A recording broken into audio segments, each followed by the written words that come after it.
We tend to believe that our marriage problems are behavior problems, right? Actually, let me rephrase that. We tend to believe that our marriage problems are their behavior problems, right? Like, think about the problems that we've had in our marriage and the solutions that we came up with.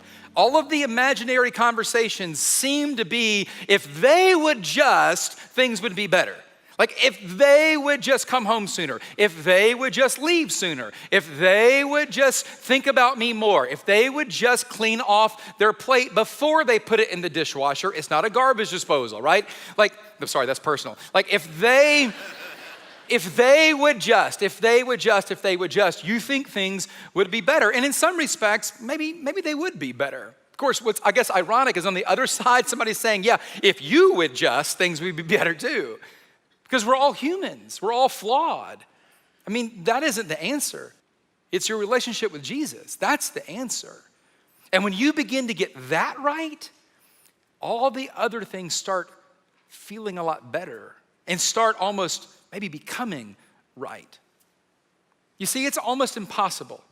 It's almost impossible to fully accept if you don't feel accepted. When you think about reflecting God's love for you in your marriage, it's almost impossible to accept someone if you don't feel accepted. It's almost impossible for you to forgive if you don't feel forgiven. You can't reflect that if you don't feel it. It's almost impossible for you to love unconditionally if you don't feel unconditionally loved. That's the one that caused me the most problem in my marriage. When Chantel and I have been married about 9 or 10 years, this is the thing that I bumped into that really started creating strife in my marriage, in my relationship. In fact, I mean, it was mostly all my fault. It was all on me for the most part. Up until this point, if I'm really honest, I was super judgmental of other people who were married and weren't doing it well. Like, I would see people get divorced, or I would see people struggle, and I would think, oh, well, you're just not a very good Christian. Christians don't do that. Like, oh, you're just weak. That's your problem. That's what I thought. And then 9 or 10 years in, I remember having a moment after a long period of frustration where I thought, this is why people get divorced. I get it. This is why they do it. Because I think in this moment, I might be better off on my own. Like, in this moment, I think maybe she'd be better off. Maybe that's a rationalization, but maybe we would both be better off. The kids, I don't know, it's complicated. We'll figure it out. They'll be better off too, because this is not working. And out of that emotion, I thought, I'm gonna go see a counselor. It's the very first time I went to see a counselor, the first of many, by the way, but it's the first time. And I walked into the counselor's office, sat down with this guy. I'll never forget. I was so young. I was kind of dumb at the time. It's funny now, but I sat down and I said, hey, my marriage isn't working well and it's her fault. So here's what's gonna happen. I'm gonna explain what's wrong with her, and then next week I'm gonna bring her and you're gonna fix her because she is jacked up, man. But then in like 2 weeks, we're gonna be good because next week you're gonna deal with her. I mean, I'm fine. I mean, I'm doing dishes. I'm good, man, you know, but this is the problem, right? So he kind of chuckled. And I said, I know you think this is funny. I know all the guys say this. I'm gonna be the first one. You're gonna be telling this story for decades. There was that one guy who came in. His wife was the problem. He said it, he was right, you know? So the guy looks at me like a counselor would do, a good counselor, right? He says, okay, well, you know, tell me what's going on. So I told him a couple of things that were frustrating me. And they weren't like these big, massive things, but they were just things that had begun to bubble over the, lip of irritation. So that cup of resentment has overflowed, and I didn't know what to do about it. And so I told him the story, and about 30 minutes in, he looks at me, he goes, so why does that make you so mad? And I said, so what am I paying you for? Like, are you listening to this? Like, why? Because I'm normal? That's why I'm mad about this, And he goes, no.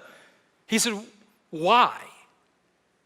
And he began to unpack the idea of expectations and scorecards.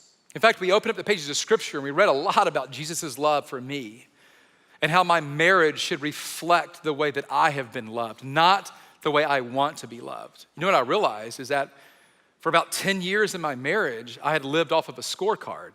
I'll do the dishes on Thursday so I can play golf on Friday and we're even. I'm gonna be nice to you today because later I wanna do something and you're gonna wanna say no, but if I do this, you can't, You know what that was? That was me trying to get from my spouse what she was ill-equipped to give me. What I really wanted was just unconditional love. And what I wanted to show was that. But we were both not equipped to do that because none of us are. When I began to process that, it changed the way I understood marriage. It actually changed the way we lived in our marriage. It changed my heart dramatically because I began to do what Paul suggested. I began to realize that my relationship with Jesus had to be the most important relationship. And everything else had to come second. And the minute I substituted somebody into that spot that Jesus is supposed to sit in, I began to idolize that thing, that person, that relationship. And that relationship could never give me what I actually needed. See, here's the real reality, is that we always get from what we're devoted to. We're always gonna get from what we're devoted to. If you're devoted to your spouse, you're gonna get from them what they're capable of giving you. But if you're devoted to God, you're gonna get from him what he's capable of giving you. And let me just tell you, he is capable of giving you everything you've ever wanted and everything that you will ever need. So what does it look like in your personal relationships to shift your focus away from the relationship to a better relationship? What does it look like for you to focus your energy on your growing relationship with Jesus? It might not change everything around you. I can promise it'll change you.